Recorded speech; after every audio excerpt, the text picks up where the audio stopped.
চটপটে পাপড়ি চাটের জন্য প্রথমে দইটি বানিয়ে নিতে হবে। আপনারা টক দই, টক মিষ্টি দই যেকোনো রকম দই নিতে পারেন। টক দই নিলে হচ্ছে যে চিনি মেশাতে হবে। আমার টক মিষ্টির দই ছিল, আমার চিনি মেশানোর প্রয়োজন হয়নি। টক মিষ্টি দই নেয়ার পর আমার স্বাদমতো টালা ধনিয়া জিরা নেব। ধনিয়া জিরাকে আমি চুলায় একটু ভেজে দেন হচ্ছে ব্লেন্ড করে নিয়েছি। তারপর দেব স্বাদমতো চাট মসলা।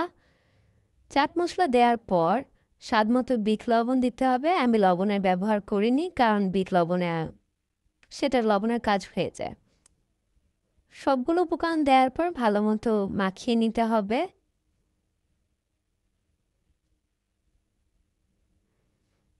দই বানানোর পর এখন চলে যাব পাপড়ি চাটের কাজে।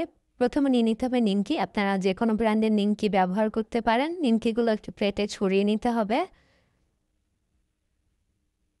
নিমকি নেওয়ার পর দিতে হবে চানাচুর। আপনারা ঝুরি চানাচুর ব্যবহার করলে ভালো, কিন্তু আপনারা যে কোনো রকম চানাচুর চাইলেই ব্যবহার করতে পারেন।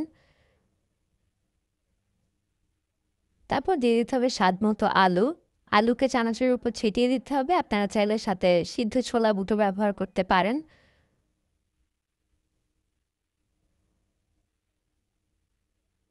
তারপর দিয়ে দিব পেঁয়াজ, সাথে কাঁচামরিচ চাইলে দিতে পারেন। এরপর তেঁতুলের চাটনি, তারপর সবুজ চাটনি, তারপর চাট মশলা, চিলি ফ্লেক্স, তারপর দই। হয়ে গেল।